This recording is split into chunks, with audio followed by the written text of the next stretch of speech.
Hare Krishna, everyone. Welcome back to the daily readings of Srila Prabhupada's books.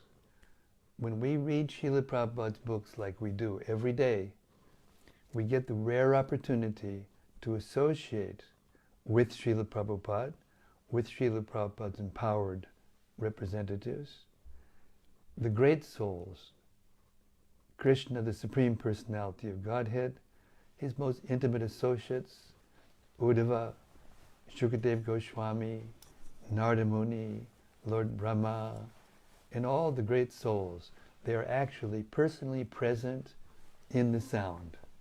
So here we are on this lovely Mohini Ekadashi, and I'm a little late today, forgive me for that.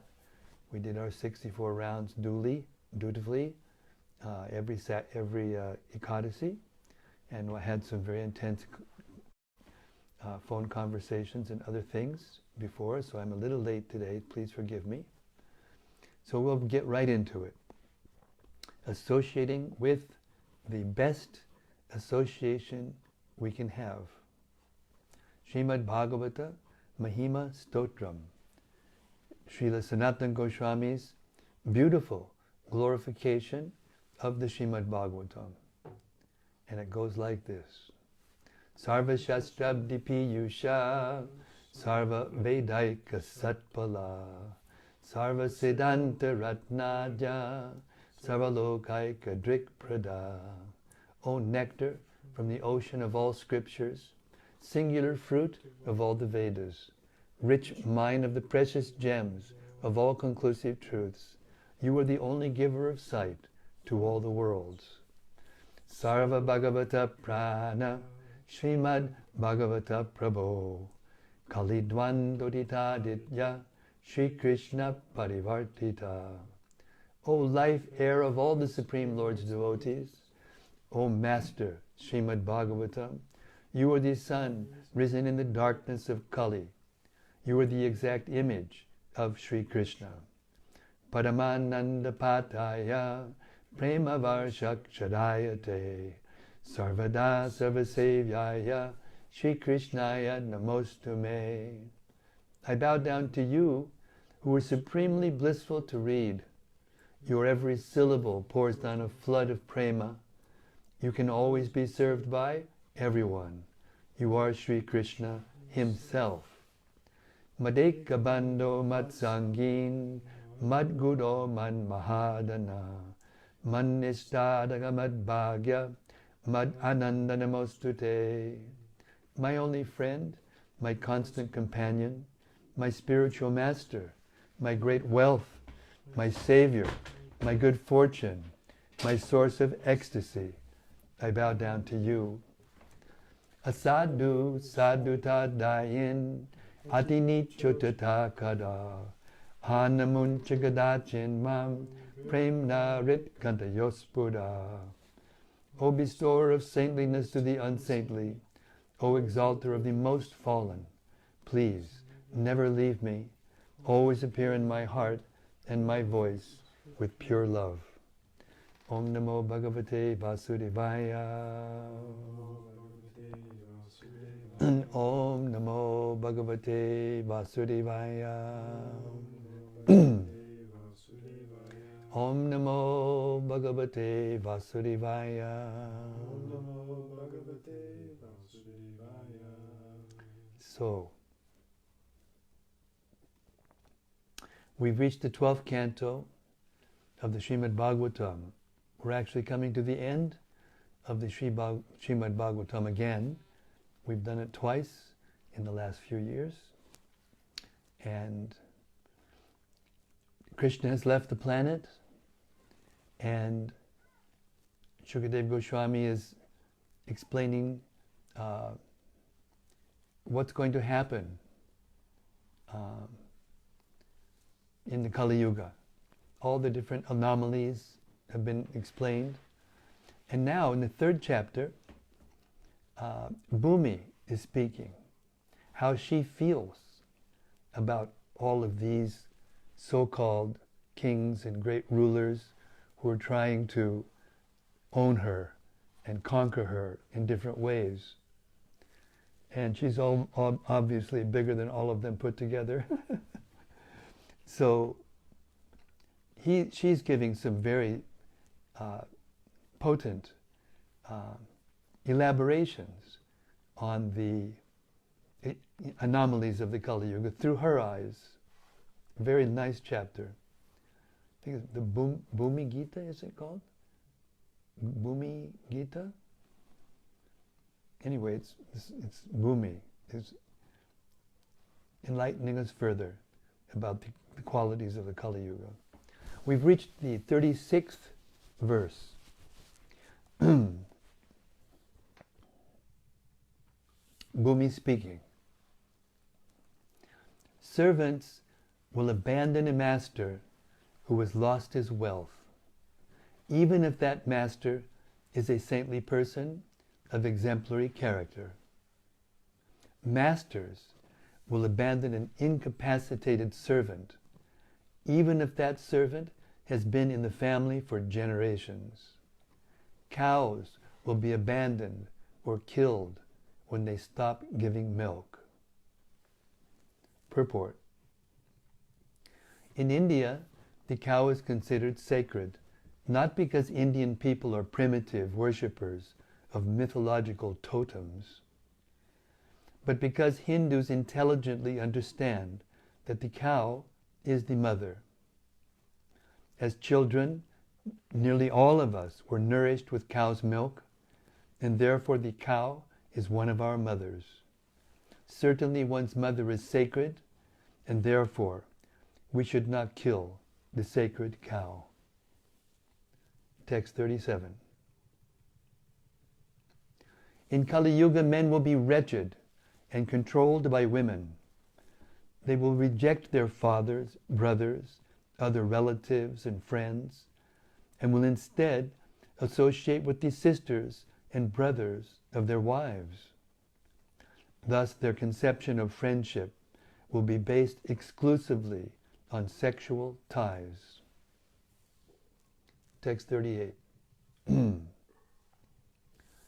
Uncultured men will accept charity on behalf of the Lord and will earn their living by making a show of austerity and wearing a mendicant's dress.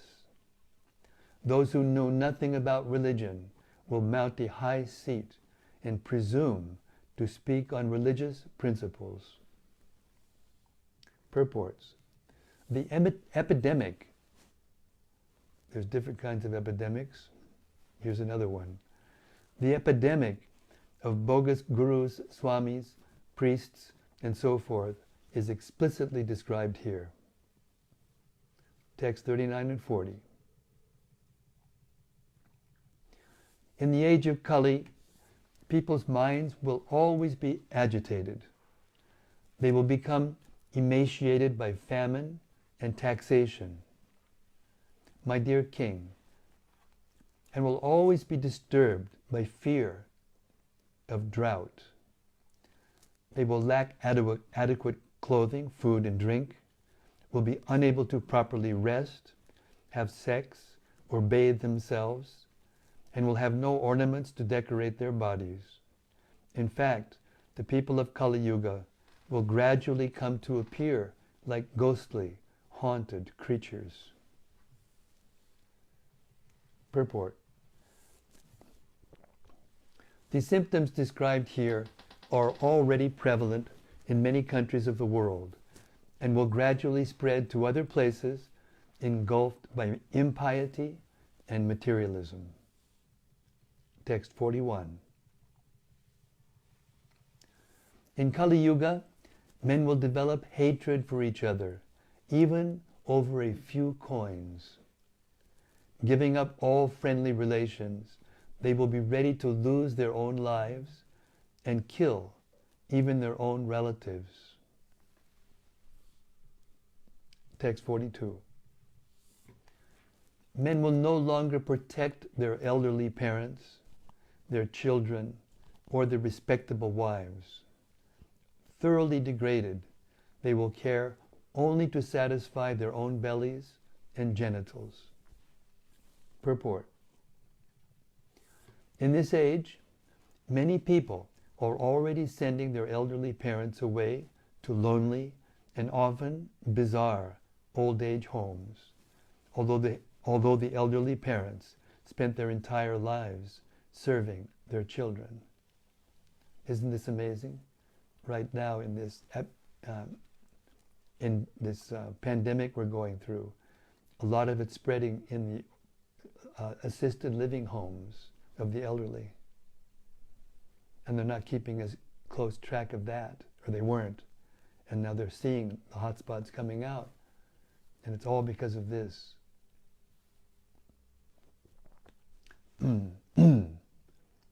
Young children are also tormented in many ways in this age. Suicide among children has increased dramatically in recent years because they are being born not to loving religious parents, but to degraded, selfish men and women. In fact, children are often born because of a birth control pill, a prophylactic, or some other contraceptive device malfunctioned. Under such conditions, it is very difficult nowadays for parents to morally guide their children. Generally ignorant of spiritual science, parents cannot lead their children on the path of liberation, and thus fail to fulfill their primary responsibility in family life. As predicted in this verse, adultery has become common, and people in general are extremely concerned with eating and sex, which they consider far more important than knowing the absolute truth. Text 43. O King, in the age of Kali, people's intelligence will be diverted by atheism, and they will almost never offer sacrifice to the Supreme Personality of Godhead, who is the supreme spiritual master of the universe. Although the great personalities who control the three worlds all bow down to the lotus feet of the Supreme Lord, the petty and miserable human beings of this age will not do so. Purport. The impulse to find the absolute truth, the source of all existence, has motivated philosophers, theologians, and other intellectuals of various persuasions since time immemorial, and continues to do so today. However, soberly analyzing the ever-increasing plurality of so-called philosophies, religions, paths, ways of life, and so on, we find that in almost all cases, the ultimate objective is something impersonal or formless. But this idea of an impersonal or formless absolute truth has serious logical flaws. According to ordinary rules of logic, a particular effect should directly or indirectly embody the attributes or nature of its own cause. Thus, that which has no personality or activity could hardly be the source of all personality and all activity. Our irrepressible proclivity to philosophize about the ultimate truth often expresses itself through philosophical, scientific, and mystical attempts to discover that from which everything emanates. This material world, which is a seemingly limitless network of interactive causes and effects, is certainly not the absolute truth, since scientific observation of material elements indicates that the stuff of this world, material energy, is endlessly transformed into different states and shapes. Therefore, one particular instance of material reality cannot be the ultimate source of all other things. Impeccable logic. We may speculate that matter in some shape or other has always existed. This theory, however, is no longer attractive to modern cosmologists, such as those of the Massachusetts Institute of Technology. And even if we do posit that matter has always existed, and even if we do posit that matter has always existed, we must still explain the source of consciousness if we want to satisfy our philosophical impulse toward discovering the absolute truth. Although modern empirical fanatics state that nothing is real except matter, everyone commonly experiences that consciousness is not of the same kind of substance as a stone, a pencil, or water. Awareness itself, in contradistinction to the objects of awareness, is not a physical entity, but rather a process of perception and understanding. While there is ample evidence of a systematic, interdependent relationship between matter and consciousness, there is no rigid, empirical evidence whatsoever that matter is the cause of consciousness. Thus, the theory that the material world has always existed and is therefore the ultimate truth does not scientifically or even intuitively explain the source of consciousness, which is the most fundamentally real aspect of our existence. Furthermore, as demonstrated by Dr. Richard Thompson, that is Sariputta, of the State University of New York at Binghamton, and confirmed by several Nobel laureates in physics who have praised his work, the laws of nature governing the transformation of matter simply do not contain sufficiently complex information to account for the inconceivable complexity of events taking place within our own bodies and those of other life forms. In other words, not only do the material laws of nature fail to account for the existence of consciousness, but they cannot explain even the interaction of material elements at complex organic levels. Even Socrates, the first great Western philosopher, was disgusted with the attempt to establish ultimate causality in terms of mechanistic principles. The heat and luminosity of the sun's rays demonstrate to the satisfaction of any rational man that the sun, the source of the rays, is certainly not a dark, cold globe, but rather a reservoir of almost unlimited heat and light.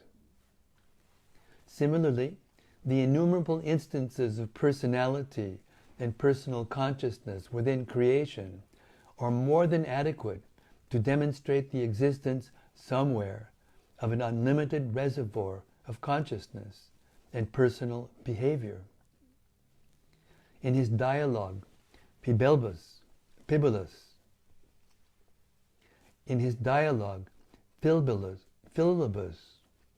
the Greek philosopher, Plato, argued that just as the material elements in our body are derived from a vast reservoir of material elements existing within the universe, our rational intelligence is also derived from a great cosmic intelligence existing within the universe, and this supreme intelligence is God, the Creator. Unfortunately, in Kali Yuga, many leading thinkers cannot understand this and instead deny that the absolute truth, the source of our personal consciousness, has consciousness and personality. This is as reasonable as saying that the sun is cold and dark. In Kali Yuga, many people present cheap, stereotyped arguments, such as, if God had a body or personality, he would be limited. In this inadequate attempt at logic, a qualified term is falsely presented in a universal sense. What really should be said is, if God had a material body or a material personality like those we have experienced, he would be limited.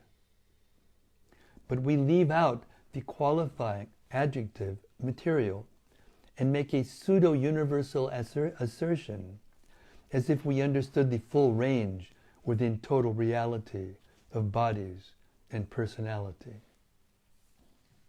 Bhagavad-gita, Srimad Bhagavatam, and other Vedic literatures teach that the transcendental form and personality of the Absolute Truth are unlimited. Clearly, to be truly infinite, God must not only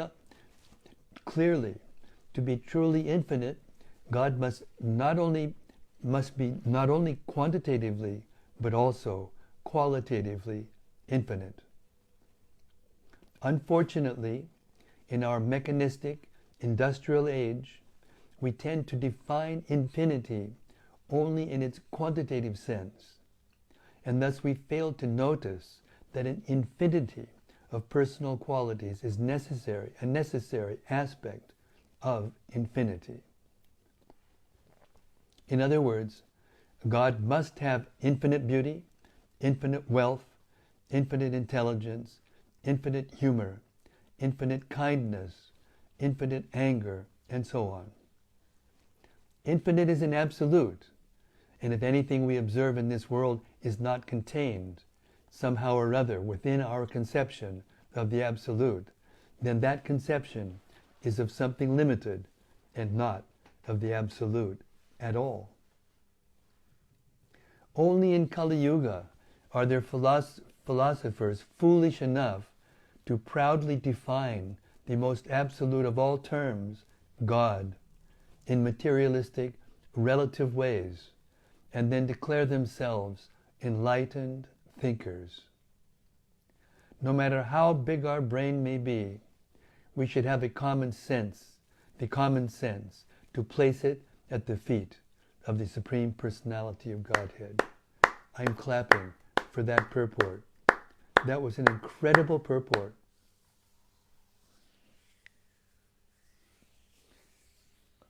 I am going to, and I'm going to insist that everyone else listening, please go back after this reading and read that purport again and again. It's got all the elements how to preach to any level of philosopher or thinker and to refute all illogic and unreasonable modern day theories about how things exist and what the source of existence is. Wonderful, wonderful purport. Text 44. Bhumi is continuing to speak. Terrified, about to die, a man collapses on his bed. Although his voice is faltering and he is hardly conscious of what he is saying, if he utters the holy name of the Supreme Lord, he can be freed from the reaction of his fruitive work and achieve the supreme destination. But still, people in the age of Kali will not worship the Supreme Lord. Purport. You can lead a horse to water, but you cannot make him drink. Hare Krishna. Essential truth spoken concisely is true eloquence. Text 45. In Kali Yuga, objects, places, and even individual personalities are all polluted. The Almighty Personality of Godhead, however, can remove all such contamination from the life. I'll read that again. The Almighty Personality of Godhead, however, can remove all such contamination from the life of one who fixes the Lord within his mind. Text 46. If a person hears about, glorifies, meditates upon, worships, or simply offers great respect to the Supreme Lord who is situated within the heart, the Lord will remove from his mind the contamination accumulated during many thousands of lifetimes. 47. Just as fire applied to gold removes any discoloration caused by traces of other metals, Lord Vishnu within the heart purifies the minds of the yogis. Purport. Although one may practice the mystic yoga system, his actual spiritual advancement is due to the mercy of the Supreme Lord within the heart. It is not directly the result of his austerity and meditation. If one becomes foolishly proud in the name of yoga, his spiritual position becomes ridiculous. Text 48. By one's engaging in the processes of demigod worship, austerities, breath control, compassion, bathing in holy places, strict vows, charity, and chanting of various mantras, one's mind cannot attain the same absolute purification as that achieved when the unlimited personality of Godhead appears within one's heart. Text 49. Therefore, O King, endeavor with all your might to fix the Supreme Lord Keshava within your heart. Maintain this concentration upon the Lord, and at the time of death, you will certainly attain the supreme destination. Purport. Although the Supreme Lord is always in the heart of every living being, the words Ridistam Kuru Keshavam, Ridistam Kuru Keshavam, indicate that one should endeavor to realize the Lord's presence there and maintain this awareness at every moment. Parikshit Maharaj is about to give up this world and is receiving final instructions from his spiritual master, Shukadeva Goswami. In the context of the king's imminent departure, this verse has special significance. So you can see everything is boiling down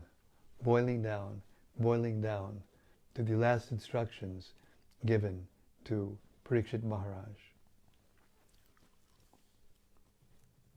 Text 50. My dear King, the personality of Godhead is the ultimate controller. He is the supreme soul and the supreme shelter of all beings. When meditated upon by those about to die, he reveals to them their own eternal spiritual identity. Text 51. Kaler dosharide rajan asti yeko mahan gunaha kirtanad eva krishnasya mukta sangha param vrajet. Very famous verse. My dear King, although Kali Yuga is an ocean of faults, there is still one good quality about this age. Simply by chanting the Hare Krishna Mahamantra, one can become freed from material bondage and be promoted to the transcendental kingdom. Purport. After mentioning the innumerable faults of this age of Kali, Shukadeva Goswami now mentions its one brilliant aspect.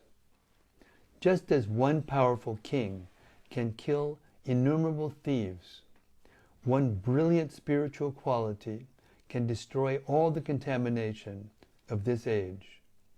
It is impossible to overestimate the importance of chanting Hare Krishna, Krishna Krishna, Hare Hare, Hare Rama, Rama Rama, Hare Hare, especially in this fallen age. Text 52. Krite yad jayato vishnum tritayang yajato mukhahi dvapade paricharyayam kalo tad darikirtanat. Another famous verse. Whatever result was obtained in Satya Yuga by meditating on Vishnu, in Treta Yuga by performing sacrifices, and in Dwapara Yuga by serving the Lord's lotus feet, can be obtained in Kali Yuga simply by chanting the Hare Krishna Maha Mantra. But we would like to point out that we learn about that by hearing the Srimad Bhagavatam,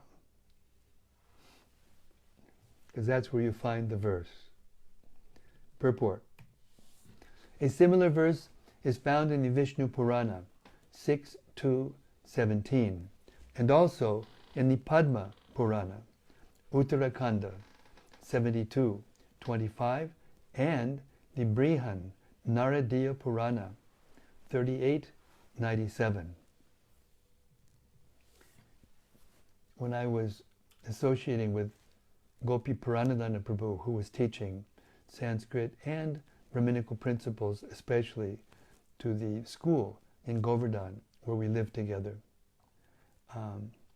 he often quoted a principle that is described in the Vedas, that if you want to understand what the subject matter is of a paragraph or chapter or a whole book, or what to speak of the series of books that form the Vedic literatures and their corollaries, scriptures, you look at three elements particularly. One is the first statement, the other is the last statement. And if they're both there, then you can be sure what it's about. And if they're repeatedly throughout the literature, or the book, or the body of knowledge, then you can be sure that is the subject matter. So it's interesting that in the beginning of this purport, Vrindavananda Maharaj and Gopi Puranadana Prabhu pull out the same verse that occurs in the Vishnu Purana, the Padma Purana, and the Brihan Naradiya Purana, all mode of goodness Puranas. Jayan krite yajan yagyais tritayam dwapader chayan yadapnoti tadapnoti kalo sankirtya keshavam. Whatever is achieved by meditation in Satya Yuga, by the performance of sacrifice in Treta Yuga, and by the worship of Lord Krishna's lotus feet in Dwapara Yuga, is obtained in the age of Kali simply by glorifying the name of Lord Keshava.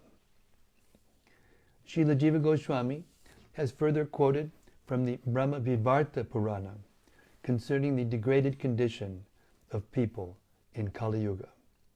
Atak kalo tapo yoga vidya yagyadikakriyaha sangha bhavanti na kritta kushalaya apidehi bihi.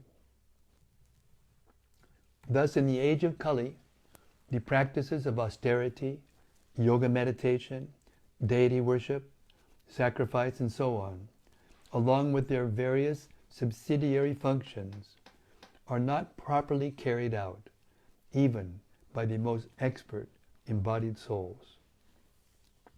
Srila Jiva Goswami also has cited the Chaturmasya Mahatmya of the Skanda Purana concerning the necessity of chanting Hare Krishna in this age. Tata chai votamam loke tapak shri Hare Kirtanam kalo yuge visheshena Vishnu pritayai samacharet. Vishnu prityai samacharet. In this way, the most perfect penance to be executed in this world is the chanting of the name of Lord Sri Hari. Especially in the age of Kali, one can satisfy the Supreme Lord Vishnu by performing Sankirtan. In conclusion, massive propaganda should be made all over the world to induce people to chant the Hare Krishna mantra, by which human society can be rescued from the dangerous ocean of the age of Kali. Thus end the purports of the humble servants of His Divine Grace A.C. Bhaktivedanta Swami Prabhupada to the 12th canto, 3rd chapter of Srimad Bhagavatam, entitled the Bhumi-gita. Hare Krishna.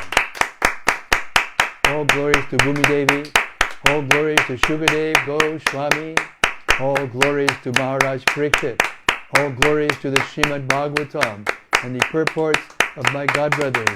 Haribo, Haribo. Unbelievable.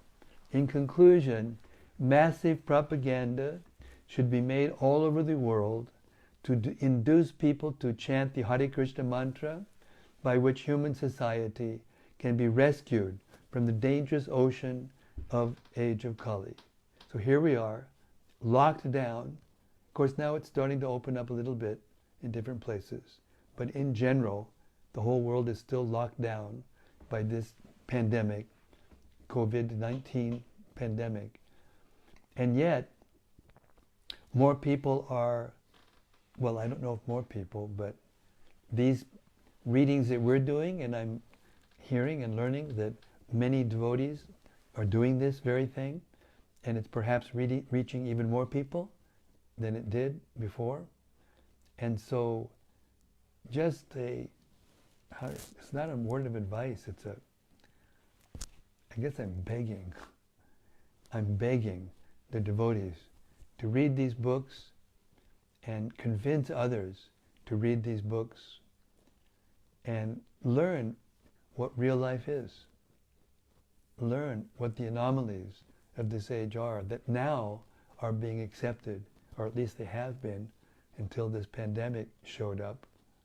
At least in our lifetime, it's the most unprecedented challenge to materialism that has come into the earth.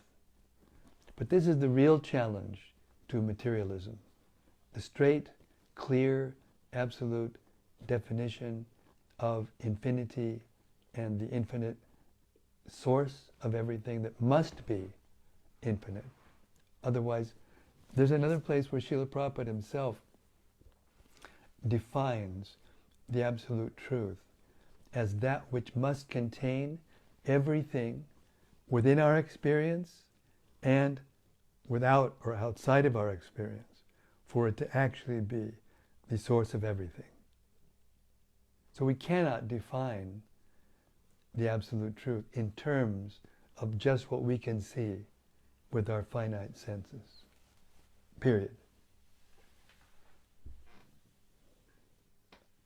And the only way that we can confirm this and find it out is by hearing from the authority.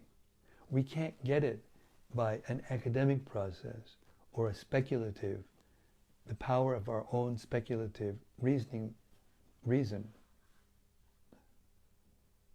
It's not possible. So we have to look to the actual authority, the Supreme Personality of Godhead, and those who actually know Him. So I know that this is a very short reading, actually.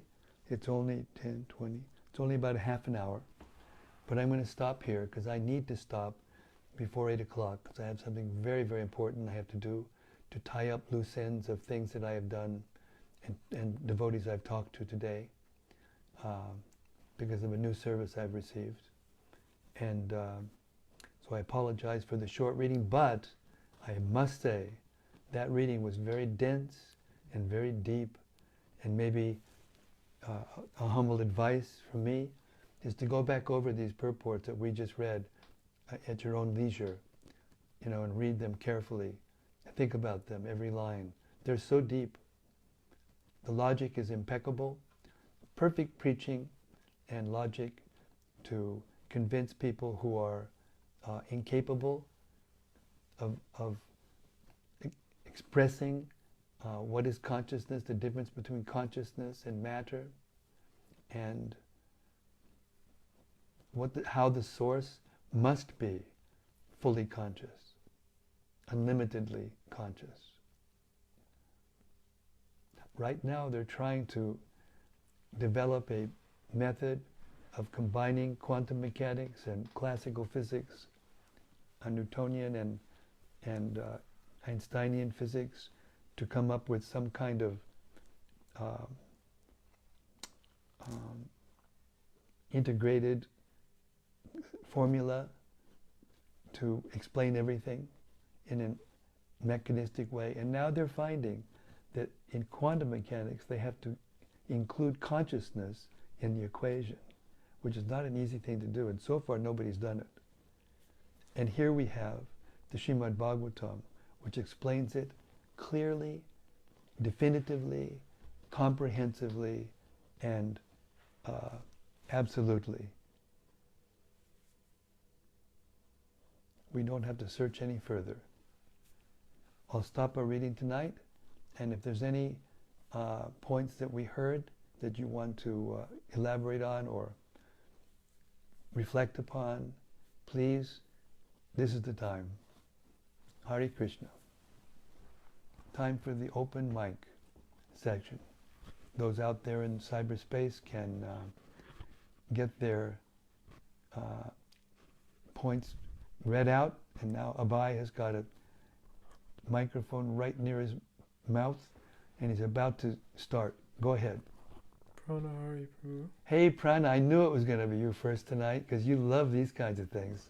Haribo. He says, Kaler Dosha Nide Rajan. When reading this verse, always hits with a lot of hope. Yes. Yes. Such a clear, simple truth that if we can just convince, Prabhupada said, don't think that everybody's going to be able to accept this. This is only for a few. But even if 1 or 2% of the population of the earth can chant Hare Krishna with full conviction like we are, and read these books with full faith and love without argument like we are, then the world will change. The atmosphere in the earth will change. That's a promise from a liberated soul. What's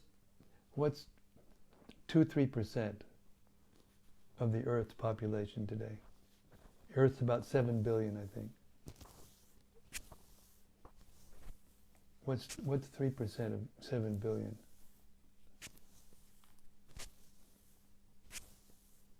43 million? It's within the millions.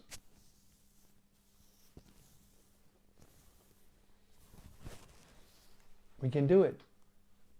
It'll take some time, but we can start. The journey of 1,000 miles begins with the first step. 210 million. 210 million. Our local statistician has come up with the answer. 3% of 7 billion is 210 million. That's nothing. That's only 3% of the population. We can do it in our lifetimes. Or in somebody's lifetime.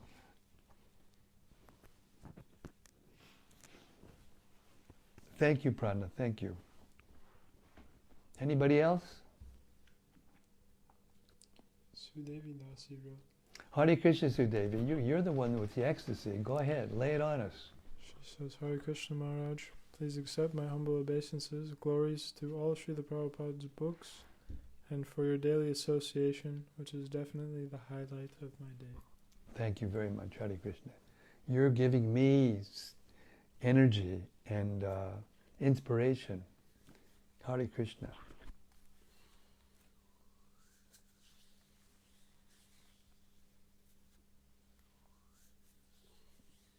And then we can think along that same line, hey, if I can understand this, anybody can understand it. That's the way we should be thinking, rather than no one can understand it. I rest my case not on my own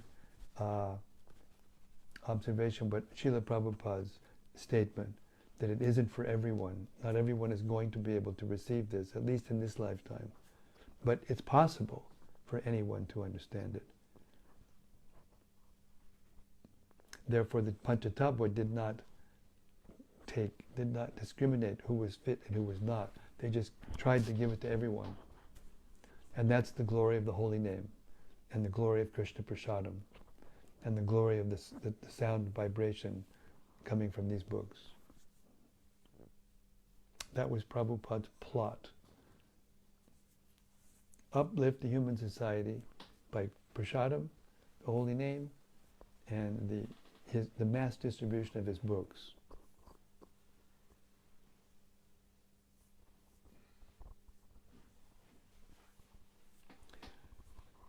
Anything else? Srimad Bhagavatam Ki Jai. Gaur Premanandi Hari Hari Bo. I'm taking one night off on Saturdays, but now my mind is bringing me back to doing it every day. Radharaman told me there may be another room in the house where there's a stronger signal, and I may be able to do it even on Saturdays, so let's see.